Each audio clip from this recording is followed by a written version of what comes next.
Okay. The Circle opens, number 3, Cold Fire by Tamora Pierce. Alright, let's get going. It was initially published in 2002 by Tamora Pierce and Scholastic. In the city of Kosikyo in Namorn, Niamera Bacanor, 12, and sometimes too helpful in Daja Kasubo's opinion, gripped Daja's left hand and elbow. They stood on one end of the broad circle of ice where the Bacanors docked their houseboats in the summer. Now in the month of Snow Moon, 8 weeks before the solstice holiday called Long Night, it was a place to skate with benches and heap banks of snow at the sides to protect those less able to stop than experts like Nia. For all her 14 years, Daja was as much as a beginner at this as any 3-year-old. She wouldn't have agreed to these lessons, wanting to protect her dignity, but after 3 weeks of watching the Namornese zip up and down the city's frozen canals, she learned it was time to learn how to skate, dignity or no. "Are you ready?" asked Nia. The cold air made dark roses bloom in her creamy brown cheeks and lent extra sparkle to her brown eyes. Daja took a deep breath. "Not really," she said with resignation. "Let's go." 1, counted Nia. 2, 3.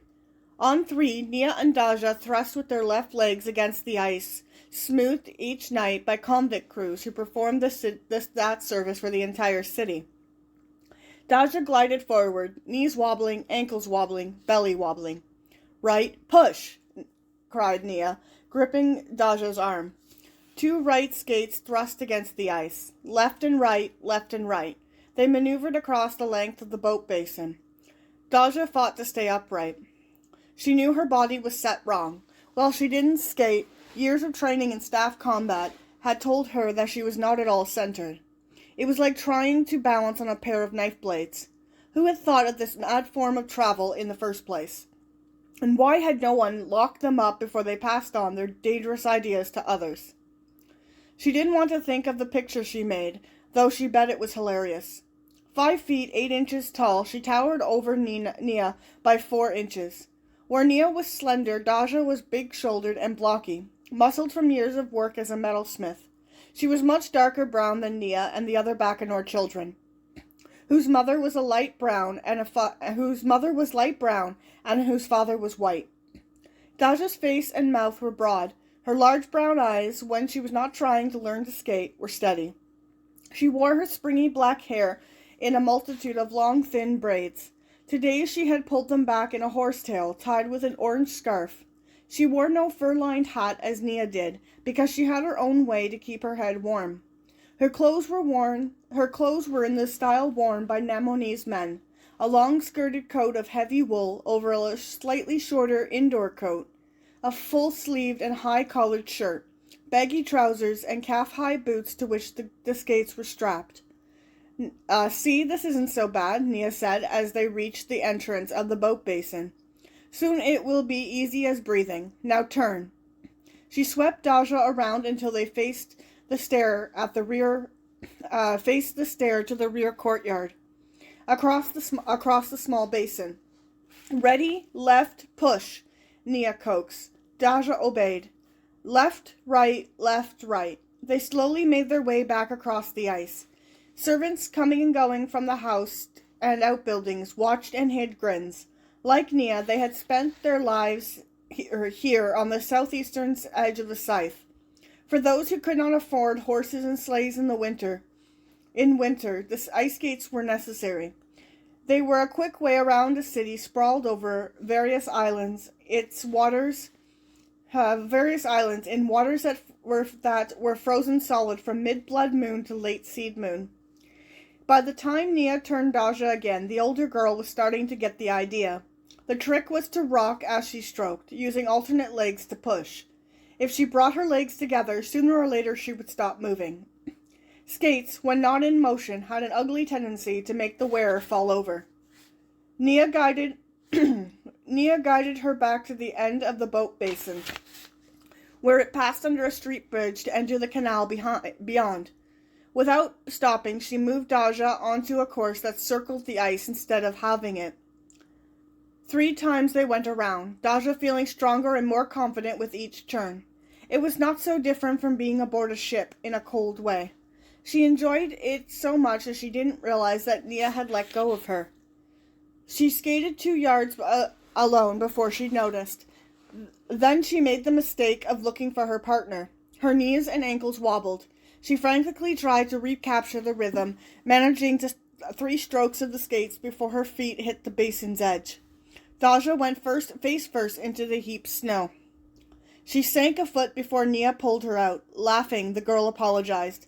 "I thought you were doing so well that you just keep—" Daja straightened, bobbling. Nia had gone abruptly silent. A moment later, Daja realized the servants had stopped moving. Everyone stared at the place where she had fallen. Daja sighed. Her Namornese hosts had told her that she had adjusted wonderfully to their northern winter. She had not mentioned that her mage talents included the ability to control her body warmth by drawing heat from other sources. As a result, her very warm body had melted her precise shape into the snow, down to each finger on her gloves. The snow that had been iced on her face when she fell was melting down the front of her coat. "Can Frostpine do that?" asked Nia, putting her own gloved hand into the hand shape Daja had burned into the snow. Daja's teacher, a great mage dedicated to the service of the fire gods, was the reason they were spending the winter in Bacanor House. Nia's parents were old friends from the time before Frostpine took his vows. "No," Daja said. Even if you have the same magic as someone else, it shows in different ways." It would require too much explanation, or she would have added that she wouldn't have the ability if she had not spent months with her magic intertwined with that of 3 other young mages. Though Daja and her foster siblings had finally straightened their powers out, they still carried traces of what the others could do. Daja's ability to draw warmth and see magic came to her courtesy of a weather witch. "Well," Nia said, determinedly cheerful, "let's try again." The lesson went on. Daja caught the rhythm and managed 2 circuits of the basin before they decided to stop. Back into the house they went, shedding their winter gear and skates in the long enclosed area called the slush room. Afterward, they followed the halls that made the outer buildings a part of the house to reach the kitchens. Daja accepted a mug of hot cider from one of the maids. She sat near one of the small hearths, where her jeweler's tools and a task that she could handle awaited her. No servant would ask a great mage like Frostpine to mend their bits of jewelry. Daja was fair game. They thought she was a student, willing and skilled. The whispers that she might be a great mage, that she too might be a great mage, had not come as far north as Namorin. Daja enjoyed this work. She liked to sit here doing small repairs, breathing in the scents of spices and cooking meat, and listening to the servants and vendors chatter in Namornese. Before she had mastered the strange tongue, her travels with Frostpine in the Empire of Namorin had been lonely. It was wonderful to know what people actually said. She touched the necklace the cook Anuisa had given her. Daja's left hand bore a kind of brass half-mitt that covered the palm and the back, strips between her fingers to connect them. As flexible as her body, the brass shone brightly against her dark skin. The magic in the living metal told Daja that the necklace was gilt on silver, expensive for a servant, even one as well paid as Matzazi, Bacanor's head cook, but Matzazi herself would turn her nose up at it. Daja laid the gilt metal rope straight along the table. She didn't touch her pliers. Gilt was tricky stuff, on which to apply any force. Badly worked, it would flake to expose the metal underneath. She needed to warm it a bit. Turning, Daja reached towards the hearth and called a seat of fire to her. It swerved around the 2 cooks who worked there. Anuisa was watching Nia's identical twin, Jorliti, or Jory, stir a green sauce. Jory saw the fire seat go by and grinned at Daja. then shifted nervously from foot to foot as Enuisa inspected her work. "Now look, you rushed. It's gone lumpy," the woman said, lifting a few green clumps in the spoon. "That's the ruin of any sauce. If you don't stir enough or let your attention wander or add flour too fast, it lumps, and it's ruined." Enuisa turned to chide a footman who had dropped a basket of kindling. Daja was about to tell the glum Jory that it was just a green sauce for fish, not a disaster, when a silver tendril of magic leaped from Jory into the sauce pot. The girl stirred it in with a trembling hand. Daja stared. She and Frostpine had lived here for 2 months. No one had mentioned that any of the Bacanor children, the twins or their younger brother and sister, had power. Enuisa returned to Jory. Daja watched the cook. Had the woman seen Jory's small magic? Enuisa dipped her spoon again. "I tell young girls you cannot rush." She fell silent as she raised her spoon and turned it over to spill the sauce back into the pot. A long, smooth green ribbon flowed neatly down without a lump in sight. "But I was sure." As Daja repaired the necklace and mended cracks in the gilt, Enuisa drew out smooth spoonful after smooth spoonful. She tasted the sauce and poured it back into the dish. No lumps. When a baker's apprentice came to argue with Enuisa over a bill, Daja slid over the bench to sit close to Jory. The girl regarded the bowl with a puzzled frown. "You know," Daja said quietly, "if you can find a way to fix that spell to a powder or liquid, you could sell it. Cooks everywhere will be singing your praises." Jory blinked at her. She had Nina's large brown eyes and slender nose, set in a face the color of brown honey, a shade lighter than her southern mother's. She was a lively, smiled mouth and a handful. Her twin Nia was the quiet one. Her chief beauty and Nia were the masses of gold-brown crinkled hair that fell to her waist. "What spell?" she asked Daja. Daja smiled. "What spell? You unlumped your sauce. I can see magic. It's no good telling me you didn't spell the pot." She inspected Jory's face and frowned. The twins weren't hard to read. "You didn't know?" "I don't have magic," Jory insisted. "Papa and Mama had magic sniffers at me and Nia when we were 2, and again when we were 5. Not a whiff." She grinned at Daja. "Maybe it was a spark. Things glitter in here all the time." Daja got to her feet and draped her coat over her arm. Anyone who saw magic would glimpse it all around this kitchen.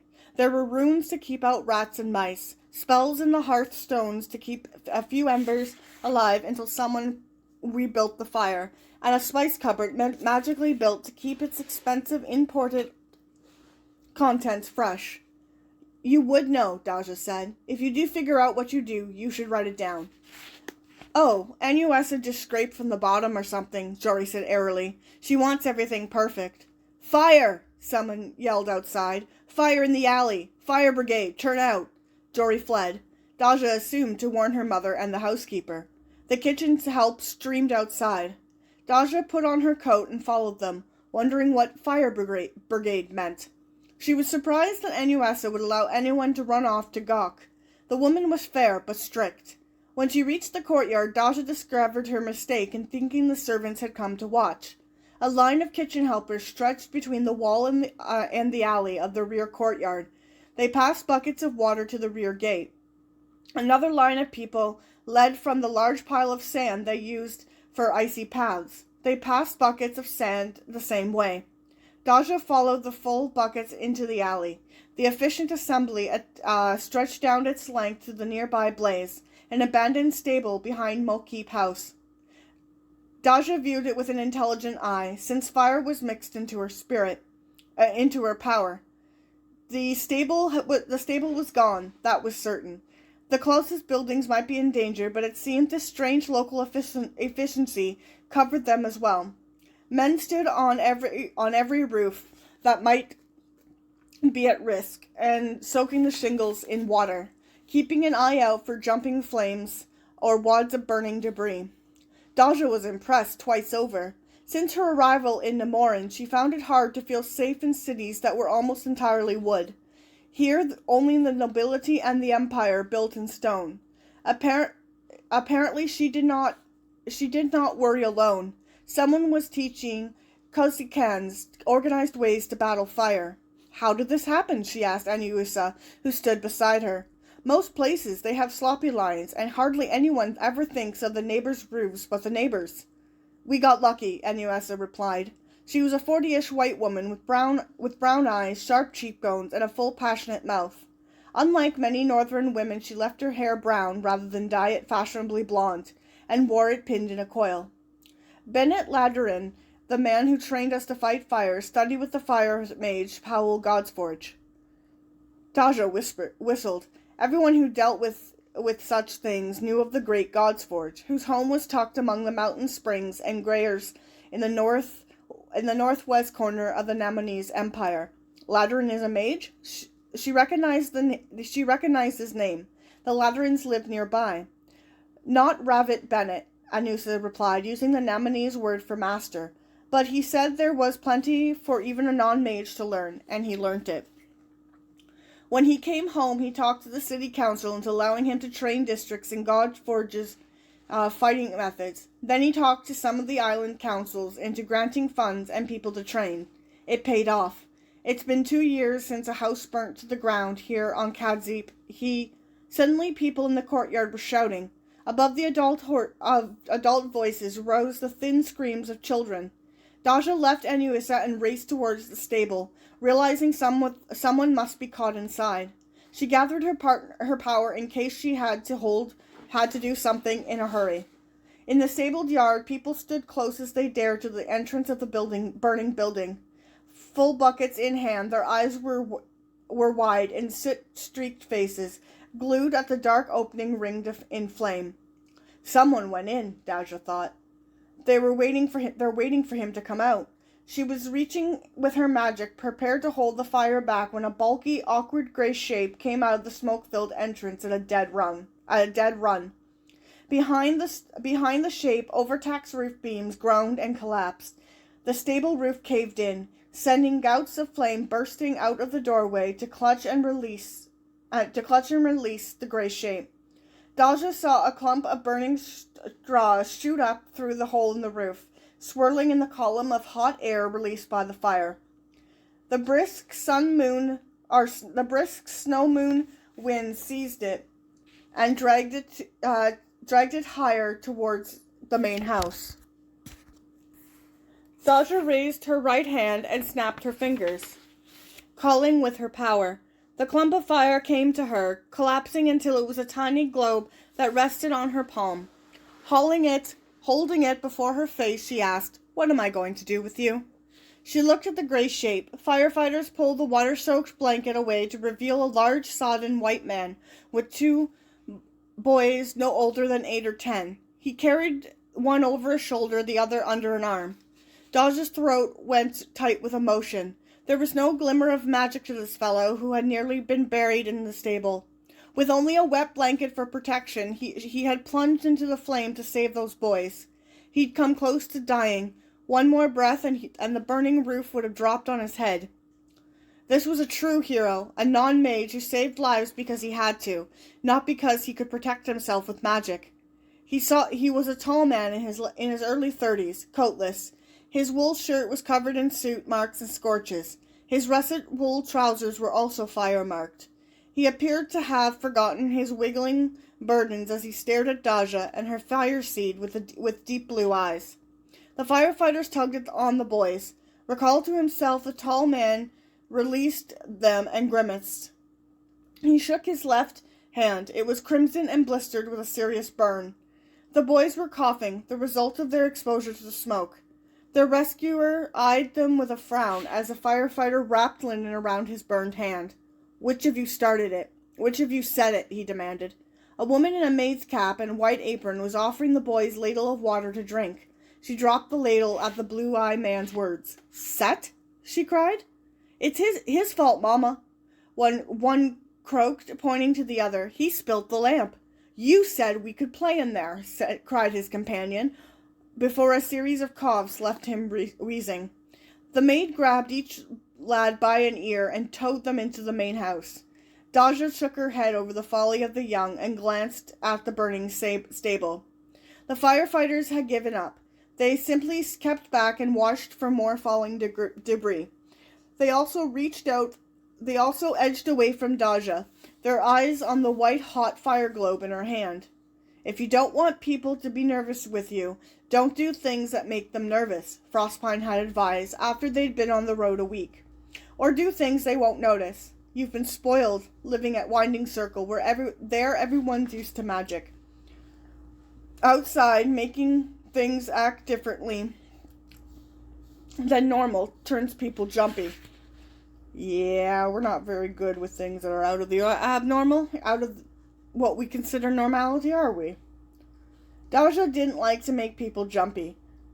She covered her fireball with one hand. How did you manage that? The boy's rescuer walked over to Daja, cradling his wrapped left hand. You called it. Via min Namornese for a male mage, Godsforge.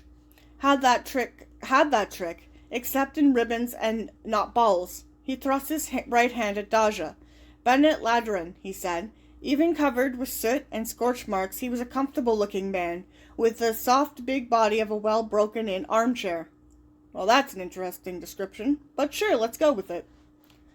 His broad cheeks were punctured with a mole, one high, one low. His nose was fleshy and pointed. His flyaway curls were reddish-brown and losing ground on the top of his head. Someone came over with a dry blanket to wrap around him. His clothes were soaked by the blanket he had worn in the stable. Daja had to uncover her fireball to shake his hand. Daja Kasubo, she replied. You were brave to go in there. No, I just didn't think, Bennett replied absently. If I had, I'd have known better. The roof was about to go. He turned her offered hand palm up and closed his fingers around it. Not even hot, he remarked. A little warm, that's all. He let Daja go. You're one of the Smith mages, am I right? The pair staying with Cole and Matsuji? Daja nodded. The Bacchanors cook says you teach Kasiko to fight fires. Bennett smiled, his thin mouth tucked into ironic corners. I teach parts of Kasukyo bit by bit, kicking and screaming, he replied as he inspected the fireball. He held his hand over it and snatched it back. Well, that's hot, at least. Vyman Godsforge wore spelled gloves so he wouldn't get burned when he worked with flame. Why doesn't the fire bother you? It's magic, she told him quietly. One of the first things we learn. He shook his head. My whole year with Godsforge, only 2 of our mages learned to hold fire, and they couldn't manage something that hot. What are you going to do with it? Daja shrugged and tossed it back to the stable. It vanished into the flames. Did the blanket really help in there? She wanted to know. The man wandered over to a barrel, set beside the far wall, and sat on it. Daja followed him. The trick's in guessing how long you have before the fire sucks the damp out, he explained. I hoped it was wet enough that I could reach the loft, grab our fireflies, and get out. It helped knowing where they were. We saw them in the window over the door. If I'd had to search, I might be a little charred now. Looking at the burning stable, he shook his head. I told the Mokeep 6 months ago they ought to pull the thing down. It was an accident waiting to happen. This whole city's an accident waiting to happen, Daja said with feeling. All these wooden houses. It's mad-brained, that's what. Bennett looked at her and smiled. That's right, you're from the south. Someone told me you were. Wood's cheap in this part of the country. We've got more forests than we know what to do with. And families moving into the city, they want something that reminds them of home. Wood, Daja said, shaking her head in disgust. You get used to it, Bennett said. There's a real craftsmanship in the carving on the roofs and the doors and porches, and the builders use different kinds of log to contrast colors and textures in the wood. Here I thought they just built these places any old way, Daja admitted. It never occurred to me that they used different words on purpose. She realized she was being rude. I'm sorry, it's not my place to criticize your home. Bennett chuckled and then began to cough. One of the women firefighters came to offer him a flask. Bennett took it, drank it, coughing in between sips. At last the cough stilled. He returned the flask. "Thank you," he told the woman, after he had wiped his mouth on his sleeve. Looking at Daja, he said, "So do you fight fires?" Daja smiled crookedly. She wasn't sure that he would term sucking a forest fire through her body to douse it in a glacier was firefighting. "I don't know why not. That sounds like a perfectly reasonable way to fight a fire." "Mostly I just handle it in the forge," she replied. "I know a trick or two. There's always the risk of little fires starting in the forges or inns, but I almost never use them." "I'd like to hear about them sometimes," Bennett told her. "Anyone who balls up fire and holds it probably knows more about how it works than I do." He lurched to his feet, cleared his throat, and sighed. "I'd better go check out the outposts, make sure no other wads of debris went flying." He offered Daja his hand. "Thanks for the help." Daja shook hands. As she walked back to the Bacanor house, she eyed the firefighters. They kept watch over the stable as it burned low, but they were relaxed and joking. The worst was over. The stable was gone, but the two boys were still alive, and nothing else had caught fire, because Bennett Ladderin had trained these people well. This was far more impressive in this fire-trapped city than her ability to handle flames. "Aw, come on now, Daja, let's not sell yourself short. Although, I get it. When the staff returned to Bacanor House, Daja returned Anues's repaired necklace. Then she collected her coat and climbed the servants' stair to her room. Her excitement over the fire and Bennett's rescue of the children vanished, leaving ashes in its wake. Homesickness swept over Daja as she walked into her Namonese room, with its ornately carved mantel, its high bed heaped with feather-stuffed comforters, its heavily shuttered windows, and the riot of colors in its thick carpet and drapes. All these things reminded her that she was not at her home in Emelon, at Winding Circle Temple, with its stucco buildings, simple furniture, and many gardens. She was far from the pebbled sea, and she couldn't expect to meet her 3 foster siblings or their teachers around the next corner. There was plenty to see and do as she traveled, plenty of occasions for excitement, activity, even fun. But every time strong emotions faded, she longed for her foster family. No one else would talk to her of fashions, constellations, diseases, skin creams, staff fighting, or the art of miniature trees. She even missed their dog, Little Bear, big, glumping, drooling animal that he was. Aww. Even if she went back now, the others weren't there. Sandry lived with her great-uncle, Duke Vedrus of Emelon, in Summersea. She had given her room away, she had written Daja, to a terrified novice thread mage.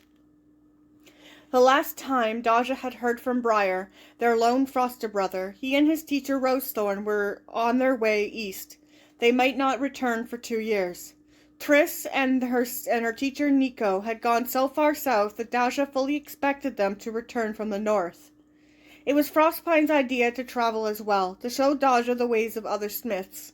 She knew it was in part to take her mind off the absence of Briar and Triss.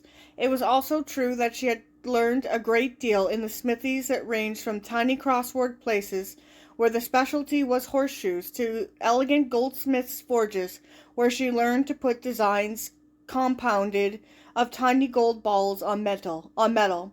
Here in Kotsuko she had studied with Tererud Vosko, who Frostpine called the greatest ironsmith he knew. It seemed unfair that she had to go so far to learn so much. At last they had settled for now in a comfortable place. There were not wanderer mages here. They were the honored guests of the head of the Kasuko's Goldsmiths Guild, which controlled the city banks. She wished she could have this learning and her Emelon family. A break from her foster siblings had been a fine thing at first.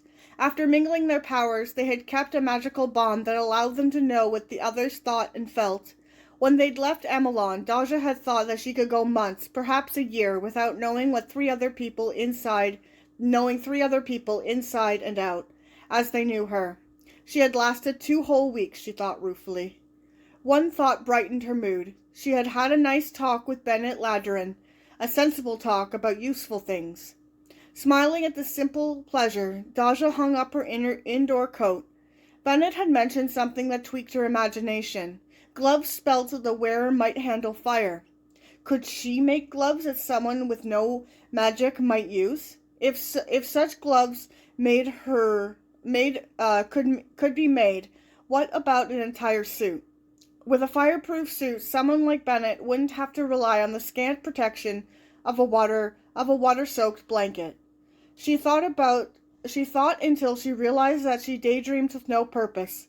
She set the ideas for the glove and the suit to the back of her to heat in the back of her mind and turned to her current project.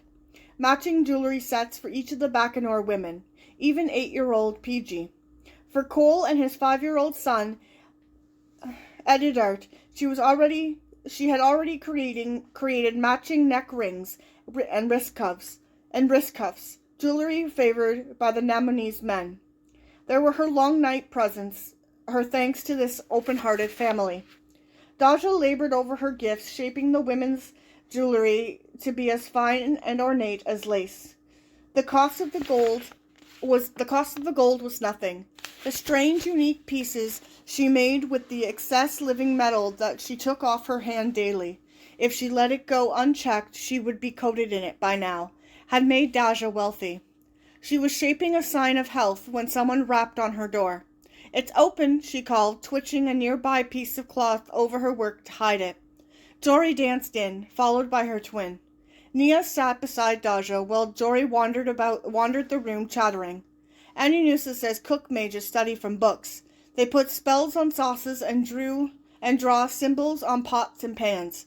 They shape magic signs in bread and strengthen herbs and spices to use in spells. They can make people fall in love with a cup of tea, except they'd get caught and arrested for magicking people without permission. She said that Olinika Potcracker, who used to be the Empress's personal cook, was so powerful that if someone put poison in the Empress's food, it turned green. Daja crossed her arms and waited for Jory to get to her point.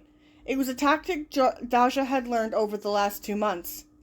And Anuisa says cook mages are found by magic sniffers, and they all get a license from the Mages Society here or a medallion from Lightsbridge University or Winding Circle that says that they're proper mages and have read all the right books, just like Olinika Potcracker.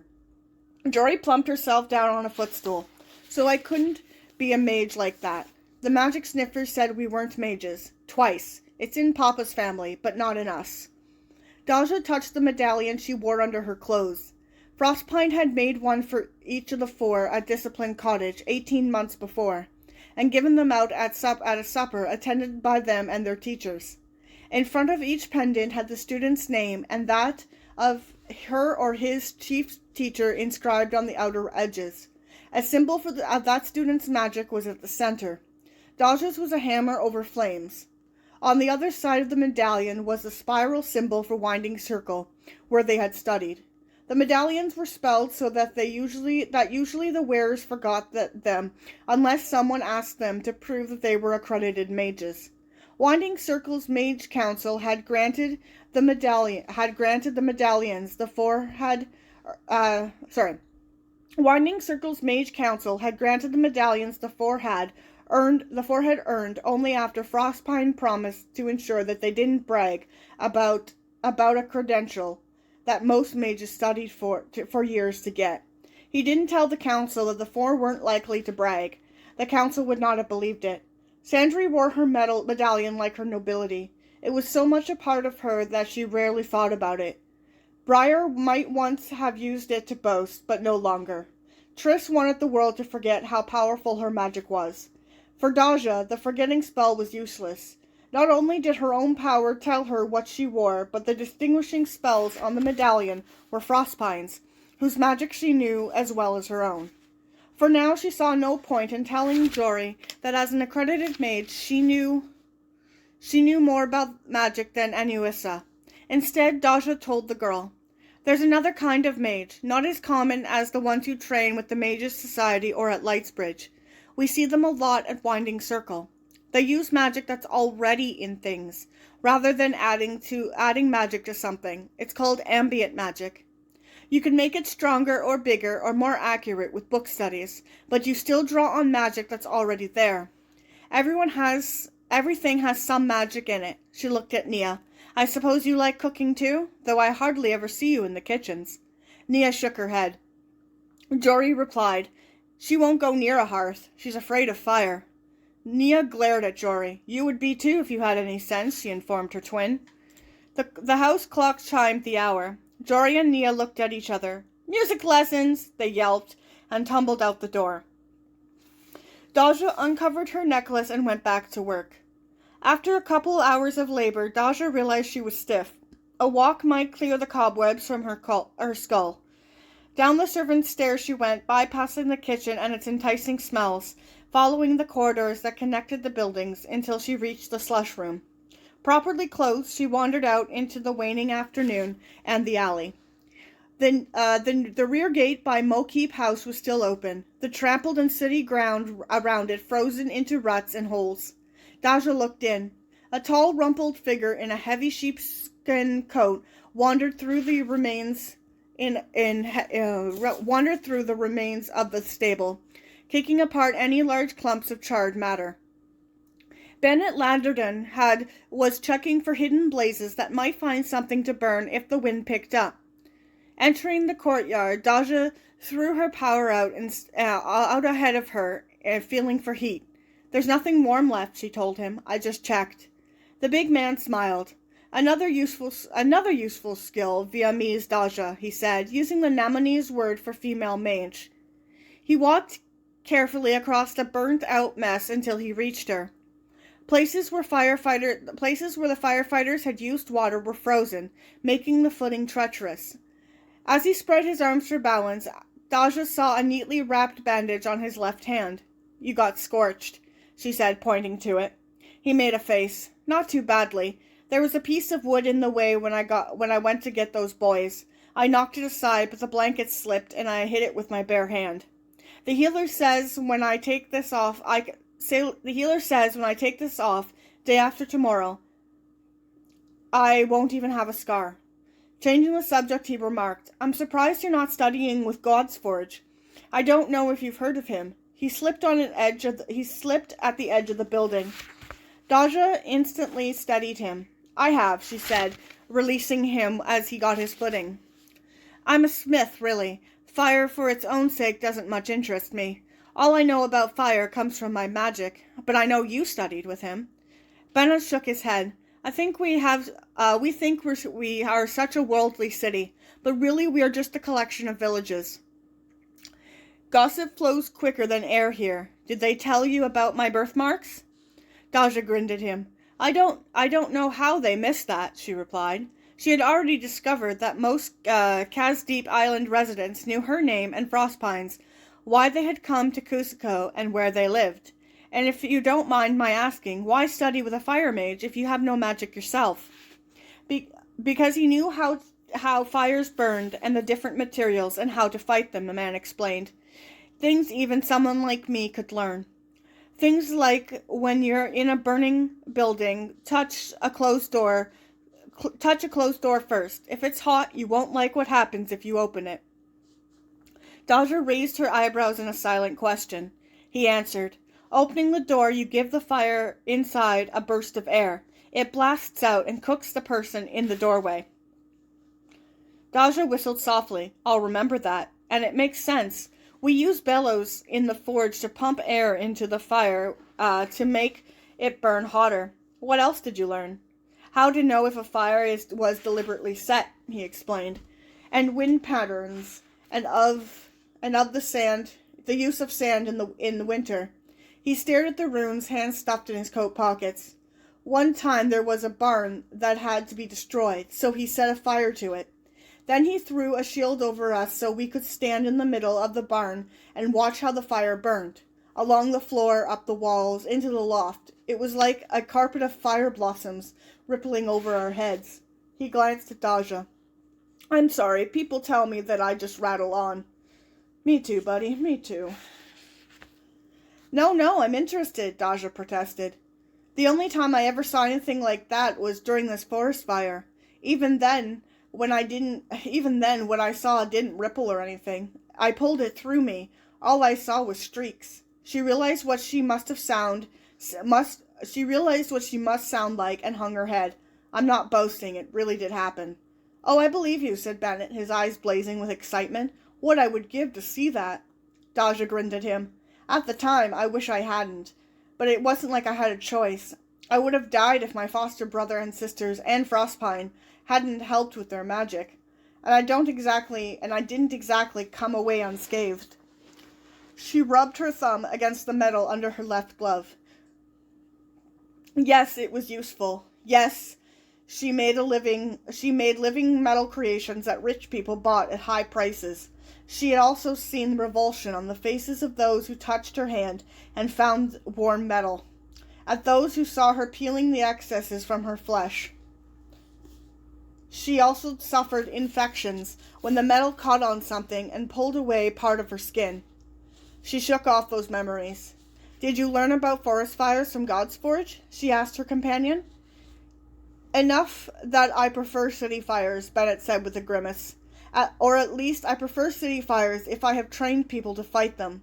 God's Forge had us out in the woods digging fire breaks one time, and the fire jumped the break. Without him to protect us, he shrugged.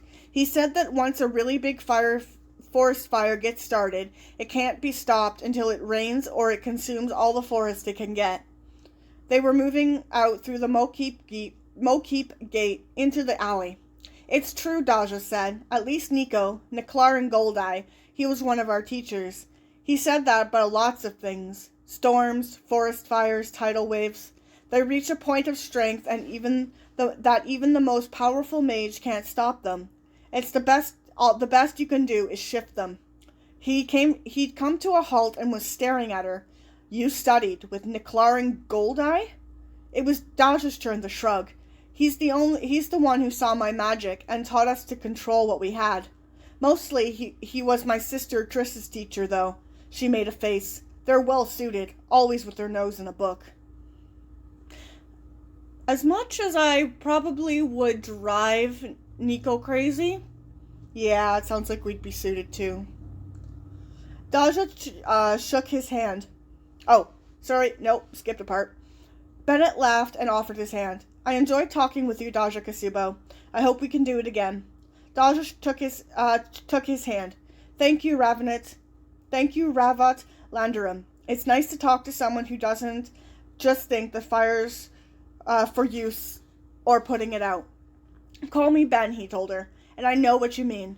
To most people, fire's a means to an end, or it's a monster. They don't realize it has moods just like the scythe, or the skies. No, they don't, agreed Daja. They stood in the frozen alley for a moment, smiling at each other, sharing the understanding of fire and its shapes. Then Ben said, I really should go home, he said. Then Ben sighed. I really should go home, he said. Mother will have fits when she sees my clothes. What can you do? He wandered down the alley towards Landarin House, hands thrust once more into his coat pockets. Daja watched him go. She had thought that once children were grown, they didn't have to worry about a parent's wrath. Maybe it was different when the grown child came to live under a parent's roof again. No, I'm pretty sure that's just parents in general. The wind threw a fistful of sleet in her face. She turned and hurried back to Bacanor House. That's the end of Chapter 1 of Cold Fire. I will pick up with Chapter 2 in my next post. I hope you enjoyed that. Yeah, so join me next time.